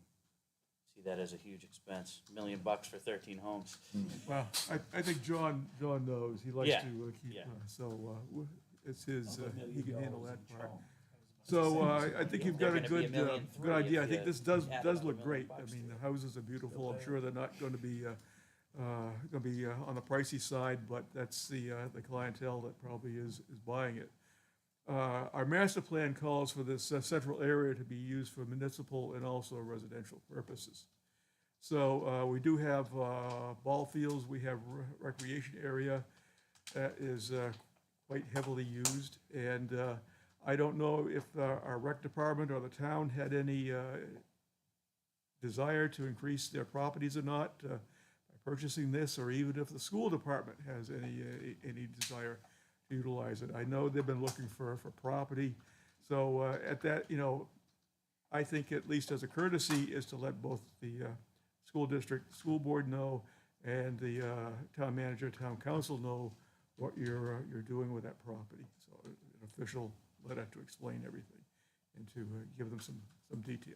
Even though we know we're part of the town and everything, and we have a counselor who's an ex officio, this is just a formal way of letting them know what you're doing. It's just kind of like a nice thing. And another thing I point out is talk to your butters. They're what is going to make or break this thing. If you don't talk to your butters and they come in here during the public hearing and they start voicing their complaints, it tells us that there's problems, and that slows the whole process down. I know Until from they can be just, resolved. sorry, excuse me. Pardon? I apologize for cutting you off. I thought you were done. I know just from being around the area, and obviously I've been tracking this property for about 5 years. I know that on the King Charles side of the homes, you know, those 1-2 homes right there that you're seeing have already been put up for sale. So I'm sure that the word is around that there's some sort of development coming in. Our goal is always to not, you know, be a burden on the abutters as much as possible, and we'll try to keep as much of a wooded buffer, not only for their convenience, but also for my marketability for those cul-de-sac homes. So we definitely take into consideration their Well, concerns. The best thing is to talk with them individually, and that, you know, at least tell them what they're doing. And they'll have questions, because if they don't get answers, they're gonna come here, and you'll have to take the time to answer them here. So do your homework first, and that's what we advise all developers. There are those who do it, that come in, and there's no questions. There's questions, that's when we start digging into things. So I think you're in a rather populated area, as heavily trafficked. I think you're gonna need to visit with the Traffic Safety Committee. I know there's a police representation on it. The police, you need to talk to the police. You need to talk to the fire department, and also the state of New Hampshire, because you're emptying traffic onto a public road. You'll be needing to do a traffic study. And I would caution you that there's a lot of pedestrian traffic. It's very busy at night. There's bright lights at night during the summer. So I don't know how your neighborhood's going to react to all that, but that's something you will have to deal with. Okay, any questions of us? No, I think we really appreciate every one of yous, talking. I've been to conceptual meetings before where I heard from one person and 2 minutes later I walk out. So we really appreciate the feedback and, Yeah, I think there's been a lot of discussion and, especially opinions. We don't always agree with one another, and that's what makes it work. sure, we appreciate that. Thank you. Thank you very much. Don't forget the water pipes. I'm serious. I mean, but in all honesty, how can we tell them to build something to a bigger spec than what's currently required? I know, Yeah, well, yeah, because that- when it that- changes, they're gonna have Yeah, issues. we'll hold on this discussion anyway. All right. I'm not a water expert or hydraulic expert, so I don't think we're going to solve anything either, so. I hate to see them have to rebuild. Once they put it in, it's been a chance problem. Exactly. Next, we have our capital improvement plan. It's a workshop, and it's a discussion with staff, the board, and our budget committee member, and school board member also. And also, any of the finance people can chime in. But RSA 674:5 charges the planning board with developing a CIP plan, which is a planning tool. It does have dollar amounts in it, but it's principally a planning tool, so we know what is going to be coming. So, without excess verbiage from me, I'll introduce Amy. Amy Kizak is our GIS manager and comprehensive planner. And she has done a lot of work on the CIP with her, Steve Bro. Yes. Who is the chair. And I have to give the CIP committee a lot of credit. We have two members of the planning board on there, that is Jeff and Jake. So we do have good and also we have Bob Slater from the school board who is on there. So we have good representation, and we can have at least move right along. I know there's nothing on the town side for the CIP. I know there's some items in there that are budgeted a different way also, but Amy, you have the floor. Thank you, Mr. Chairman. In accordance with Section 5 of the Town Charter and RSA 674:5, the Town Council appoints members of the CIP Committee annually. The CIP Committee is tasked with preparing and submitting a capital improvement plan to the Planning Board for its review. The Planning Board finalizes recommendations, adopts the CIP plan, and forwards the plan to the Town Council and School Board for their consideration.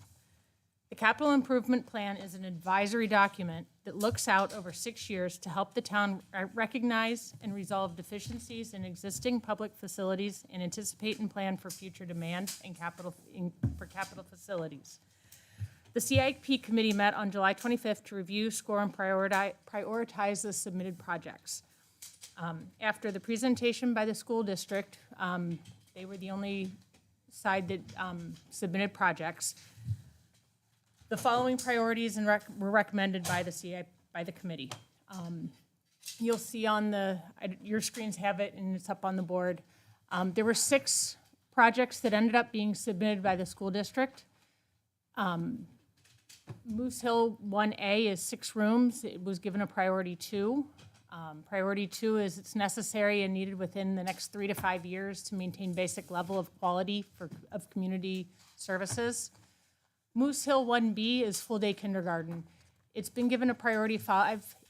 The committee felt that it needed more review and planning and consideration before they moved on it, but they needed it to be on the list as a possibility for future. The middle school got a priority 5 for the same reason. There's more information that the CIP committee felt needed to be decided for that. The high school was given a priority 3. It's desirable and needs to be considered within the next 4 to 6 years. The elementary school project was given a priority 3, and the SAU project was given a priority 2. These projects were developed based on the school 10-year facilities master plan that they have been conducting for the last couple of years. If there are any questions, we do have Lisa here from the school board, Yeah. from the school board. I have a question. Has the school board taken any position on any of these at all? No. Okay, so this is really conceptual, or conceptual. This is conceptual, and again, the plan looks out 6 years, and once it's prioritized, it's given to the town council and the school board to help them guide their plans. Mr. Chair, and I know we had quite some conversation on this at the CIP. At the beginning of the meeting, we had a really hard time looking at this because the school board has not had an input on it. Still, I know we have went through and graded these, but I still even have a problem with what the priority assignments are on them because we have not heard from the school board, and the school board has not had an official stance on this. So, I listened to the meeting, and to me, the whole thing Yeah, was rather I think nebulous, that's I guess, I think it's a pretty big issue, and I think we need to really talk about it and address it a little bit. There's more to that of the difficulty that we had in grading things because the representation from the school district, who brought up a pretty good point, is, the entire CIP sheets or plans are really built and designed for a town in mind and not an education system in mind. When you looked at what he said, he would rate safety as a number 5, which was very urgent or whatever, which would mean there's something very wrong with the building, and that wasn't the case. He was looking at it from an urgency of an educational standpoint. Part of me feels like we really need to go back on this. This is only, I think, we're probably going to have placeholders. They're probably not That's a really- $300 million placeholder. That's not a placeholder. That's a big number. We don't know how solid that number is. Correct, because we don't I have. think rather fluid. I agree, So- and we don't even have an input from our school board, which I think is hugely important. So part of me wants to look to reject this as a whole, of which I was on the committee and we went through this. I really think we have to reject this as a whole, get input from our school board, have our school board get involved in this, not Yeah, because, I mean, representation from district office, and We're get gonna how have they a- feel. Yeah, we'll have a public hearing on this, and,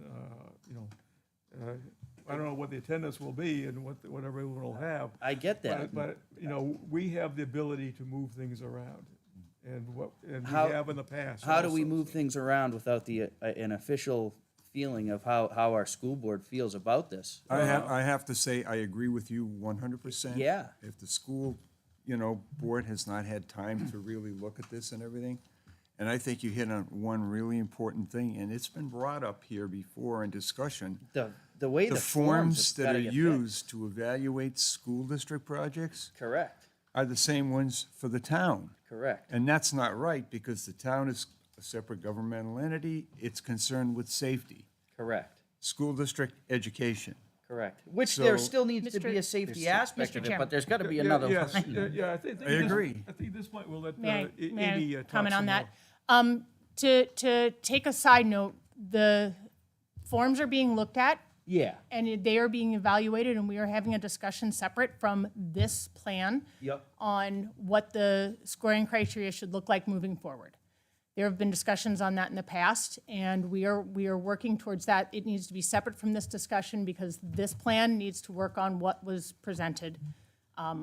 It will be brought before the planning board after we are done with this plan on how to make changes to those scoring criteria. There Part of needs me- to be a common scoring criteria because this is one plan. It's supposed to represent the entire town. It is, again, an advisory document.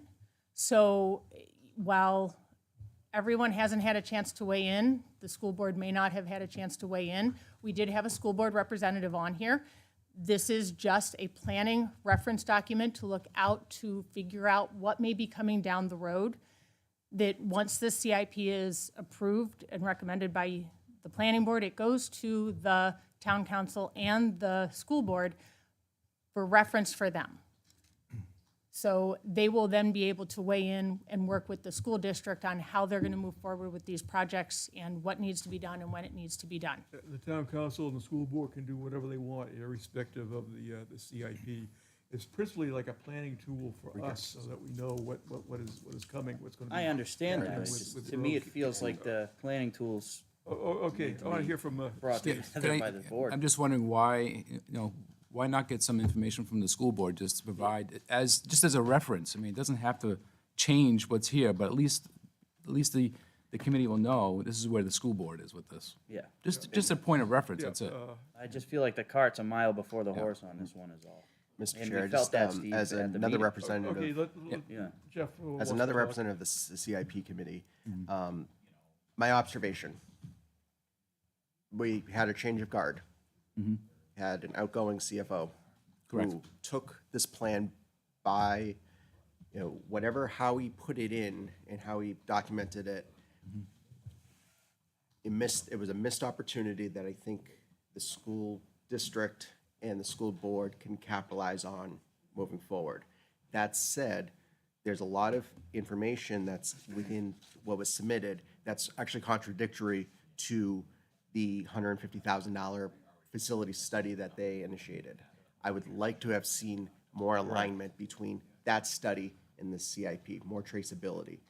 That's where I'm thinking that we're kind of, and I said this at the CIP meeting, I'm really hesitant to kind of approve anything that doesn't have that traceability, from the investment the town made for the facility study. I agree with the investment. I agree that the district and the schools are not in our best shape, and I don't believe it's providing the best educational experience that people that move to Londonderry, go Demand, for, yeah. demand. That said, there is a way to kind of do this, and we have to do it the right way. And I really think that we need to be very cautious about approving something that's going to go to town council and go to a school board as an advisory document that is not coincide with kind of Doesn't have the the full- research doesn't have that's the already full picture. done. Yeah. And I'm not really, I think we have new leadership. I'm very confident in that leadership. We have a new school board, very confident in that school board. So I just wanted just to kind of make that mention that I think the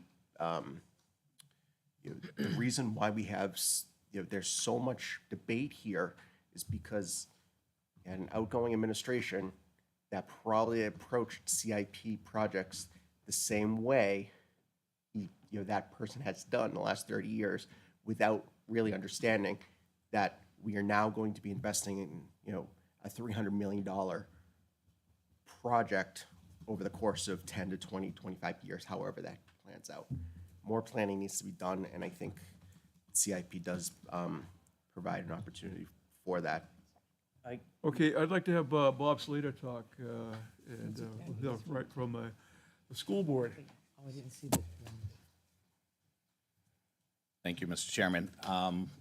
Bob Slater, 1 Stonehenge Road. I am a member of the CIP committee as well as one of 5 school board members. It was tough to Mr. Butler's case when we started the discussion back at our first meeting because I had not had a chance to have time with my colleagues to go through this.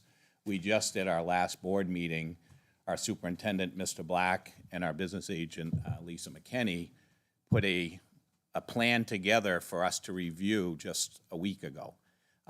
We had a discussion that was rolled out in May with our master plan from our architect firm to give us some guidance where we are, what's needed, and that's what you have in front of you today.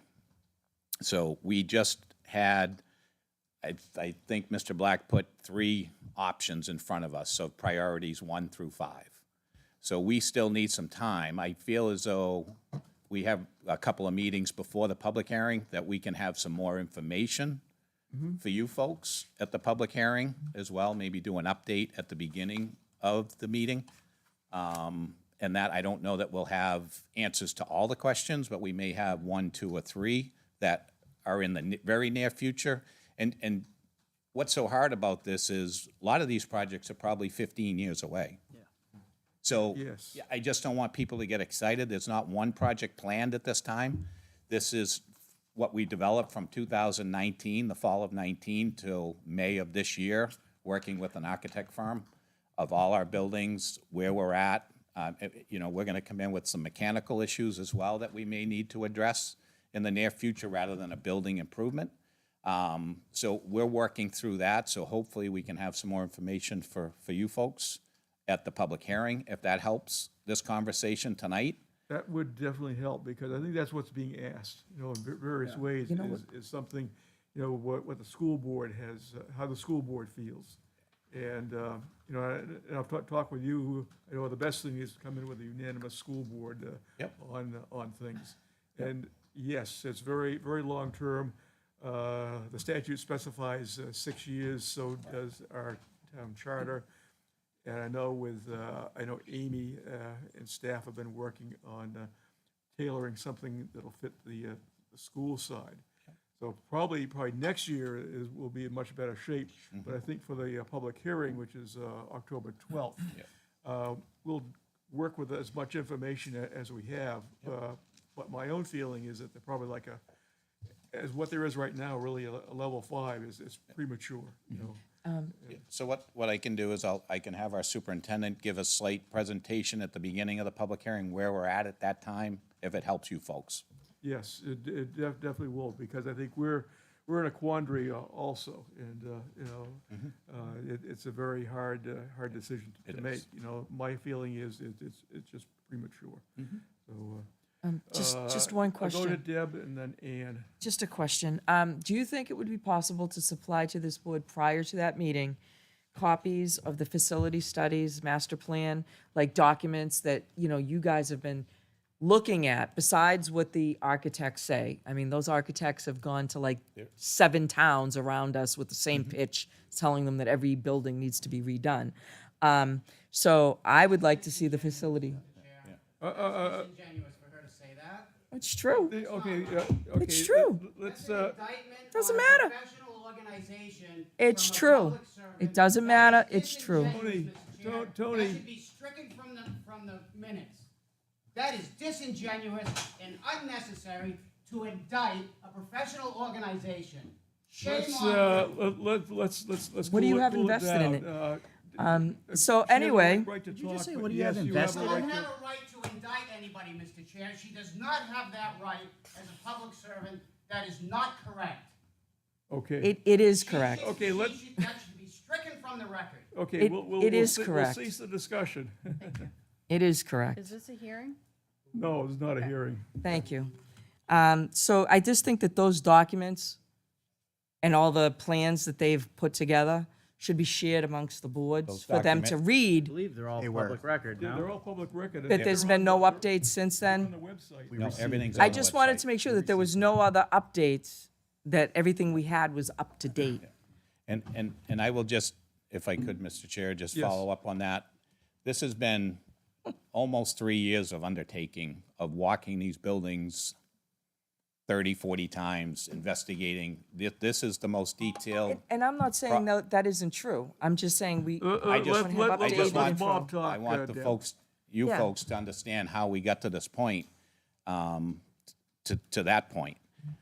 I took this on personally back in 2019 and walked these buildings hundreds of times with different engineers, architects to come up with this for the community of Londonderry. We are here to bring our school district up to current times. We have buildings that are 70, 60, 50 years old.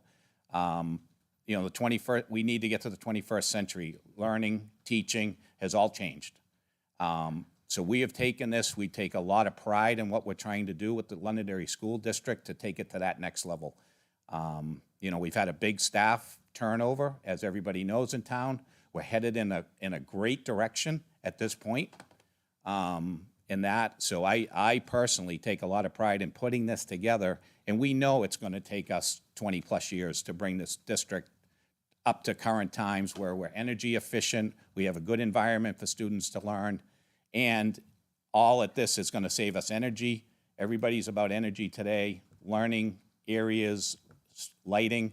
So these documents are on our website. There's 300+ pages in the first one. There's a condensed version that you can skim through that they did for hearings for the CIP presentations. So there is not a stone unturned on this Would go to their master website, plan, so. study it well. I just wanted to make sure we had everything. Let's be Coach, I quiet. got a quick question for you. Sure. Do you Jake, feel Ann as had though? her hand up first. Oh, Second, Ann, I'm Jake. sorry. Mr. Slater, I really appreciate it. Maybe you could give the board, at least me, I'd like to see a tour of the schools and the issues you're addressing.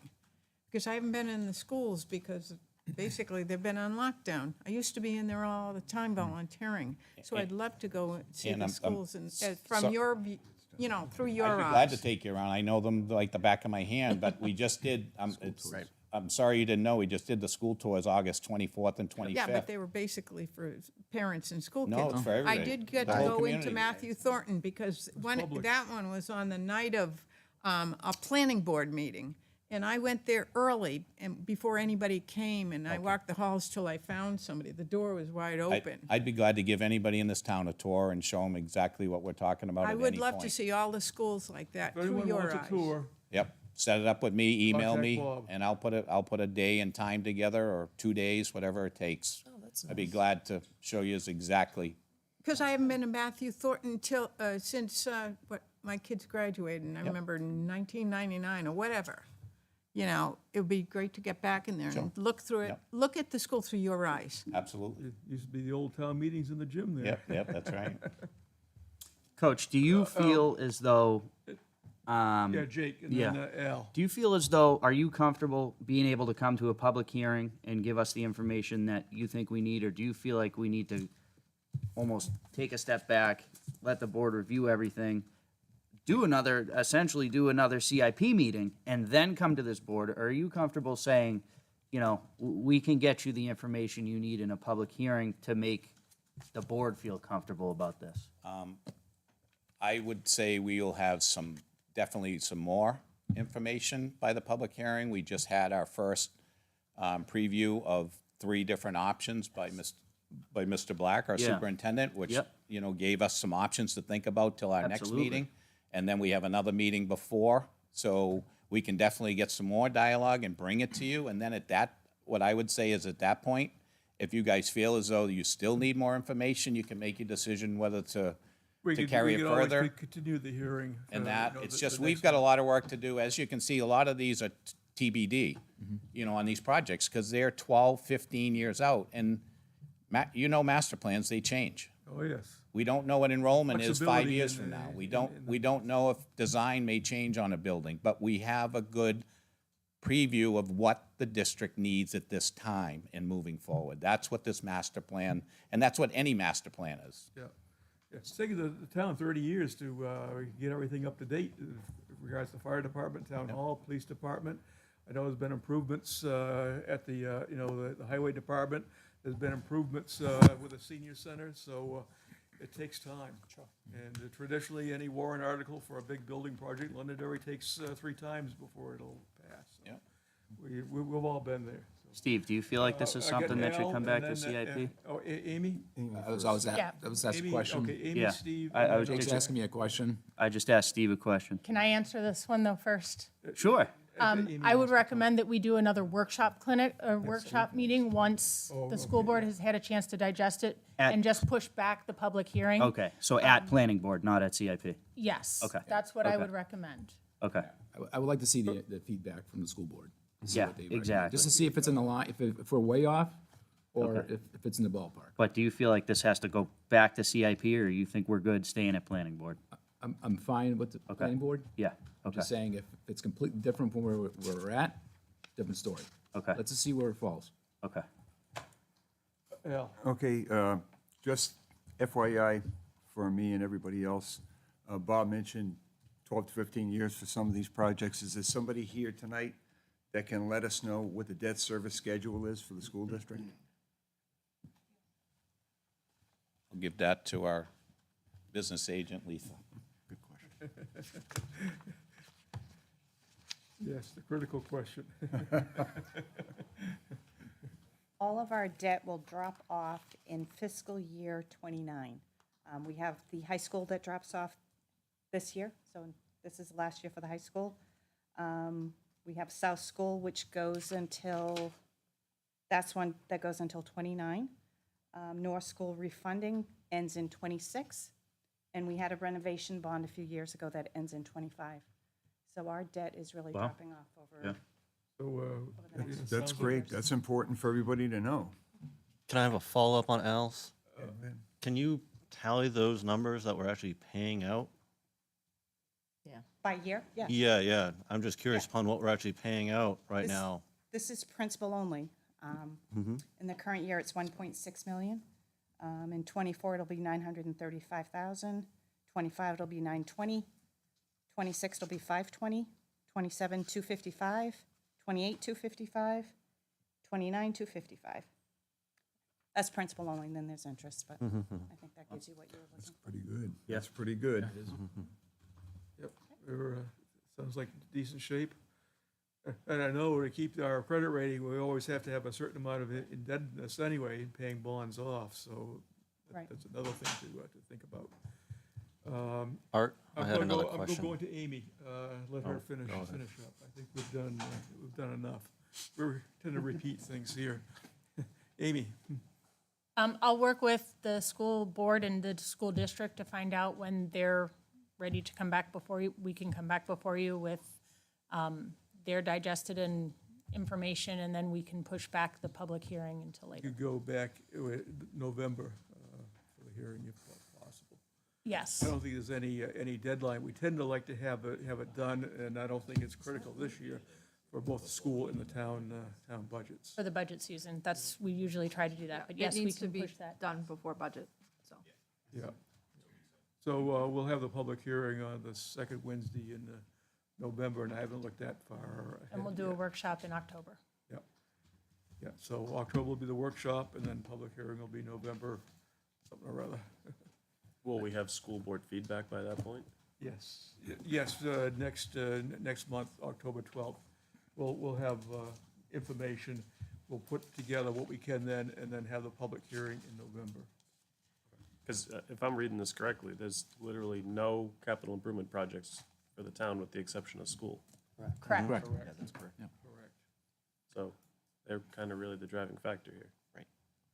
Kelly, you have anything? I think Amy's handled it well. Okay, we'll wrap up this discussion. I'm sorry, Mr. Chair, just one quick, so, just for consulting of, a line item on the submitted projects, you have the elementary school project. I think it behooves you to separate those through all three elementary schools, just for cost transparency. I just think that it just makes sense rather than grouping it all into an elementary school project. Yeah, that does make sense. So that was the only thing, I just Thank wanted you. just to kind of say that, so. Thank you. Okay, so we will plan on the 12th of October for another workshop on this, and then we'll go from there. Thank you, sir. Thank you. Good. Thank Thank you. you very much. I think you've done a lot of work, so. Thank you. Okay, Kelly. Thank you, Mr. Chair. Boy, I gotta get,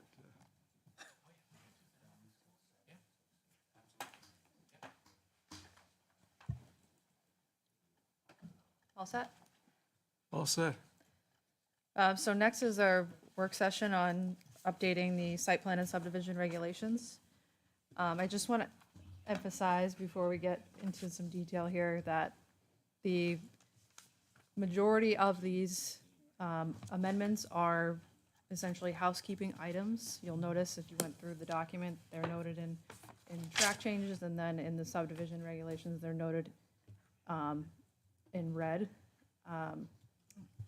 The reason that we thought it would be beneficial to bring these items to the board at this point in time is because we are also proposing a new definition to the subdivision regulations and that is for a lot line adjustment. So again, with that, since we have these housekeeping items, we thought it would be efficient to address it all at one time.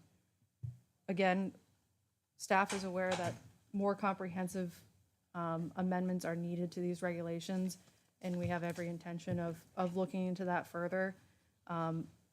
Budget season is approaching, and that is one of the things that I'll be looking into are, what funds do we have available to address things like updating our sign ordinance, updating site plan subdivision regulations, updating the master plan. So I just wanted to make that clear as to why these are in this format, if you will, and kind of how we got here. So I'm not going to go through them line by line, but in general, the site plan regulations, again, are housekeeping items.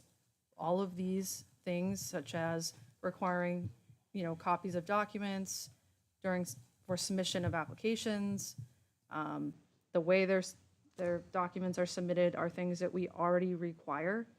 We are just simply formalizing this by placing the language in the regulations.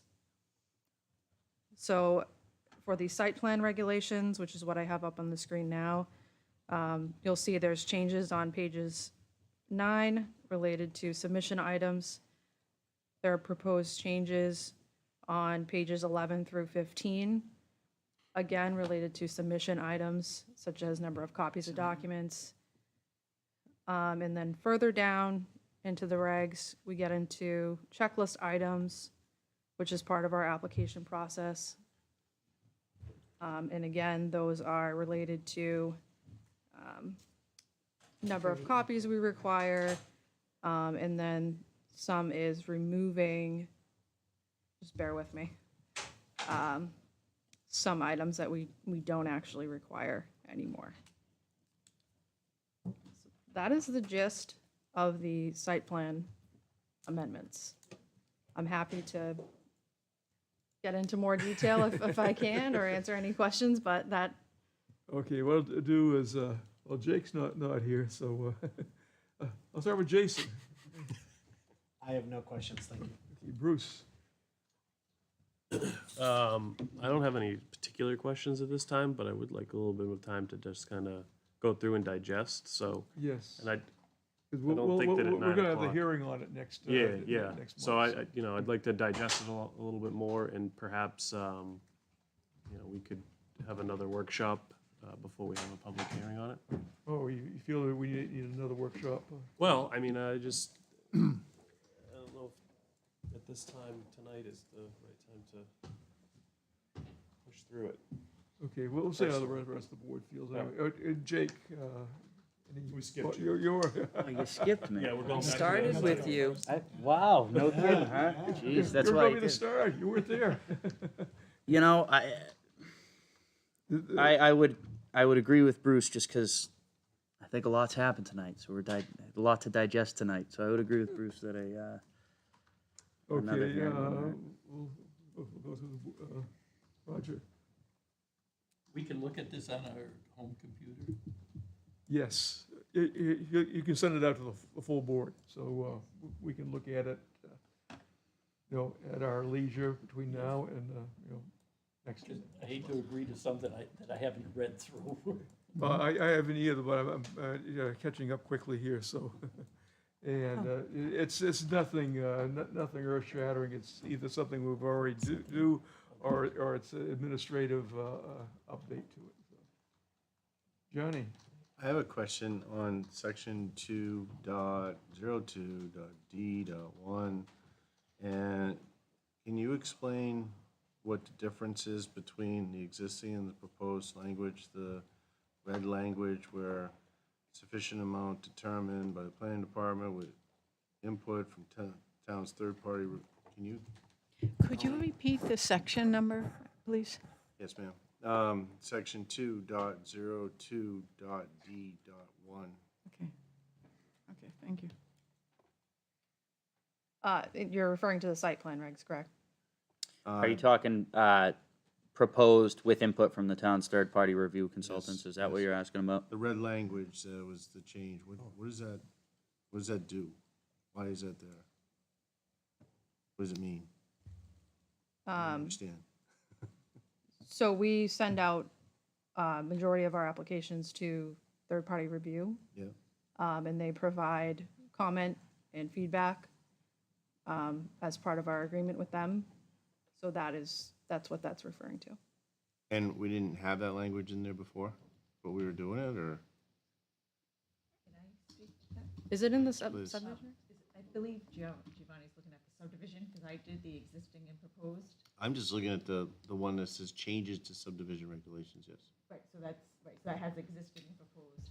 So Okay. the language that was there before didn't necessarily reference the third-party review consultant. And when a project comes in, it's sent to a third-party review that will prepare an estimate for planning staff to look at. Planning staff will look at it and kind of gauge, is this a reasonable estimate? So the two entities, planning staff and a third-party review, they work together to provide an estimate to the applicant. Is that for escrow holdbacks That's and for things? escrow, correct. Okay. So that's separate from the application fee.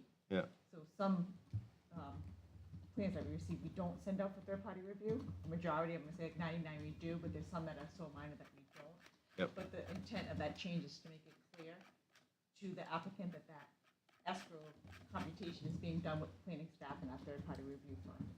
Thank you. Yep, that's the way it's been done for a long time. And it, again, that's in both sets of regulations. So it's also just to be consistent with our site plan regs and what they state as well. Yes. Thank you. Okay, Yeah, I feel that if several of the members haven't had time to really look at this, I don't see this as something that needs to be done immediately, so I'd go for another workshop. and, Ted, any input on, I'm all set with it all. okay. Lynn? No, Mr. Chair, I'd like to read it also. I'm not comfortable approving it without having read through it. Oh, okay. Jeff? Yeah, I concur with the majority of the board. Okay. Deb? I do too. I just had a question. I know it was a warrant article, I believe, that you guys got money for, I don't know, it was last year or the year before, for updating, or 2 years in a row, you got money for updating the master plan. And I was just curious, I can't remember. I just can't remember how much that was for and how much more do you think would be needed for that? Have you thought about that at all? I have not gotten into that level of detail yet, but again, we are. I'm trying, I starting to think get it was look at like our budget, 30,000 and then. Sounds right. I believe Or it was an estimate 35,000. from the regional planning commission. 35. If I recall, it was an estimate from the regional planning commission, I believe. I don't know the exact number offhand. Yeah, because I think that we had talked about it and we said we didn't want to do a full master plan, but to just update the one we already have I and make believe it. that's the one that the Southern New Hampshire Planning put together. Yeah, Yes, and I think Sylvia, I know, is aware of it, so. Because I've had people ask like when that committee is going to get together because they want to be on it. And I have no clue where that stands, so at least if I have any answer, I can respond. So again, as part of going Yeah, through the I know. budget. I know you knew it. I'm sorry. I'm sorry.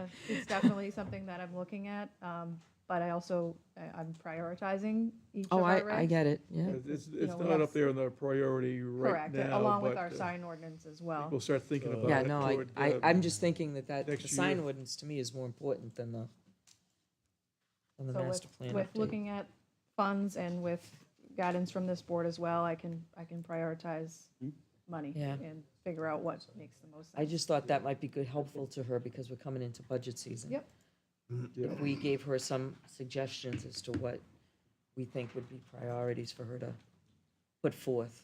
Okay. I know that's been the council's thing for each department to come up with what's necessary. Okay, be good to clue the planning board in on what the Yeah. desires of the town council are. Yeah, I just because I know they just did that and that's the way they're doing it now. They're telling you guys to tell the council what it is you want, as opposed to us. We used to do goals. This is what we want. Yeah. Now we're it's- doing, it's- you it's- guys tell us what you need from us and how we get there. Yeah, because I don't think the town council never got very far with its goals anyway, so. Yeah, so I just wanted to make sure that the board maybe had an opportunity to do that. So I don't want to give you a lot of work, but I just think it's a good time to do it. No problem. There is an existing document that Colleen put together, speaking to just exactly what you said there. It's priorities and goals of planning department, so I have access to that and Oh, good. I'm aware of it, so. Yeah. Oh, good. Ian? I'm either way. If you want more time, that's fine. Okay, I think the board would like, have a workshop session, October 12th. We'll have a workshop session on the CIP on October 12th, and a workshop session on the, site plan and subdivision, regulations. And then we'll plan on a public hearing for those, second Wednesday in November. Up to the point where I can visualize the dates in October, I haven't looked at November at all. I know what Thanksgiving is, so it's. If I could just add one last comment about the amendments, for the subdivision regulations, as I mentioned, we did propose a definition of lot line adjustment. And just so you have some background on the reasoning for that, recently we have gotten several inquiries about whether or not the town of Londonderry reviews lot line adjustment proposals as subdivisions. And so for clarity purposes, we added a definition that clearly says we review these applications as subdivision applications. The actual application that they fill out when proposing a lot line adjustment is a subdivision application. Essentially, it's all the same requirements, but again, to provide clarity and for anybody that's posing the question about whether or not is in fact a subdivision, that's where this definition is coming from, so. Yes. Yep. Any further questions from the board? Can we just have this sent out in its current form to the board? Yes. Or- Yeah, you can send it out to all the board members, Kelly. This is my favorite stuff to read at night, so. Yeah, this is stuff I call This is what great bedtime movies reading, are it made puts you of. right to sleep. No, gotta digest it. Yep. Thing that puts you to sleep the quickest are the state statutes, so. Yeah, RSA's, yep, definitely. It combats the coffee that you drink for these meetings. Yeah. Yeah. Don't need coffee Okay, for this one. Is there any other business for the board? Seeing none, I'll accept. the Motion to adjourn, Mr. Second. Chairman. By Al. I heard several seconds, so Jeff did the seconding. All those in favor of Aye. adjournment, signify by Aye. saying